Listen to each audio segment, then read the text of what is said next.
सास के यहाँ से जाती है तो अलमारी में ताला लगा के चाबी घर ले जाती है। सोचो सास ने कितना विश्वास करा, सब कुछ दे दिया, और बहू ने ऐसा विश्वास करा कि चाबी तक बटोर के पहली विदाई में ले गई। पहली विदाई क्यों? क्योंकि नंदे आई है, डोकरी निकाल के ना देते कच्चू।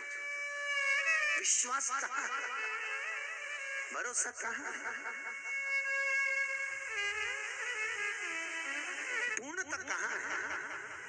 भगवान शंकर की कथा कर रही है। 6 सूत्र में से अगर एक सूत्र भी भगवान शंकर का आपकी जिंदगी में आ गया तो जीवन का आनंद देने वाला हो गया। ध्यान देना, कन्यादान जो तुमने करा है उसका पुण्य तुम्हारे मरने से पहले हो सकता है कि समाप्त हो जाए। अन्नदान जो तुमने करा है उसका पुण्य हो सकता है तुम्हारे मरने से पहले समाप्त हो जाए। क्योंकि कई लोग कहते हैं हमने कन्यादान करा, हमने वस्त्र दान करा, हमने मुद्रा दान करी, हमने स्वर्ण दान करा, हमने अन्न दान करा, हमने भागवत कराई, हमने रामायण करवाई, हमने गीता करवाई, हमने तीर्थ करे, हमने व्रत करे। ये सारे पुण्य तुम्हारे खाते में हैं। एक पलड़े में तुम्हारे पुण्य रखे हैं, पर एक पलड़े में जो पुण्य इकट्ठे करके रखे हैं तो पाप भी तो देखो कितना करो, पाप भी तो देखो। मालूम पड़े मुंह से किसी की निंदा कर दी, उसी पुण्य में से कम हो गया। हुआ कि नहीं हुआ? अरे बोलो तो सही, अब 200 रुपए लेके आई थी, अब 200 रुपए में से खर्चा करते जा रहे हो तो होगा कि नहीं होगा खर्चा?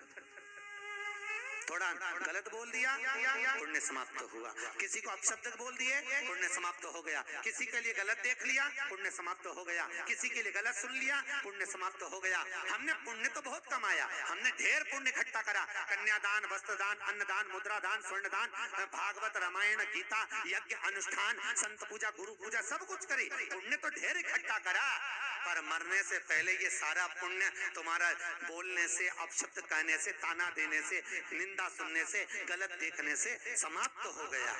पर शिव महापुराण की कथा कहती है सारे पुण्य तुम्हारे मरने से पहले भले समाप्त हो जाएंगे, पर शिव महापुराण की कथा यदि तुमने भूल से भी 5 मिनट की भी सुन ली तो वो जिंदगी भर अटल और अमर हो जाती है, वो कभी समाप्त नहीं होती।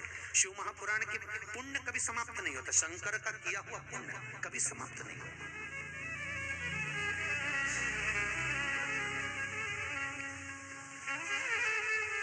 आज वो कोई कह रहा था गुरुजी वो हम पोटलियां बना के लाए हैं तो एक एक मंदिर में पोटली चढ़ाए और कई चढ़ाए। हमने कहा लो आए हो इतनी दूर तीर्थ करने के लिए, 5 रुपया 10 रुपया 2 रुपया करो, जो तुम्हारी मर्जी पर चढ़ाओ। 84 महादेव का क्या बार-बार दर्शन करने जाओगे? ब्रज 84 कोस की परिक्रमा तो तुमने ना जाने कितनी बार लगा ली होगी ब्रजमंडल में पहुंचकर, पर 84 महादेव का दर्शन करने के लिए आए हो। और वो 84 महादेव जिसको स्वयं भगवान शंकर की बहन क्षिप्रिया ने प्रकट किया था, शंकर के ही रूप तत्व से 84 रूप में उनको प्रकट किया है। पूरे विश्व में कहीं पर नहीं है, केवल उज्जैन में, केवल उज्जैन। तो भगवान शंकर की कथा कर रहा है, भगवान भोलेनाथ का चरित्र वर्णन कर रहा है। 6 सूत्र में से एक सूत्र भी अपनी जिंदगी में उतारा तो जीवन सार्थक हो गया। मात्र भगवान शंकर की पावन कथा का रसतत्व ग्रहण करें। एक देवराज नाम का ब्राह्मण शरीर में ताप पड़ गया, और शरीर में ताप पड़ने के कारण बहुत ताप पड़ा तो शंकर के मंदिर में पहुंच गया। बैठा, अब वहां तो थोड़ी थोड़ी देर में शंकर के मंदिर में कथा हो रही थी, प्रवचन चल रहे थे, शिव महापुराण का चरित्र चल रहा था। और ये थोड़ी थोड़ी देर में पंडित जी चिल्लाए हर हर महादेव। अब जैसे पंडित जी चिल्लाए तो इसके शरीर में ताप पड़े, इसको आ रहा बुखार। अब बुखार आए और कहीं का चिल्लाए, सिर दर्द हो और कहीं का चिल्लाए तो बड़ा बुरा लगे महाराज। अब इसको तो बड़ा अंदर से खटकाओ कि बताओ मेरे तो शरीर में ताप पड़ रहा है, महाराज हर हर महादेव चिल्ला रहा है। पर बोल सकता नहीं।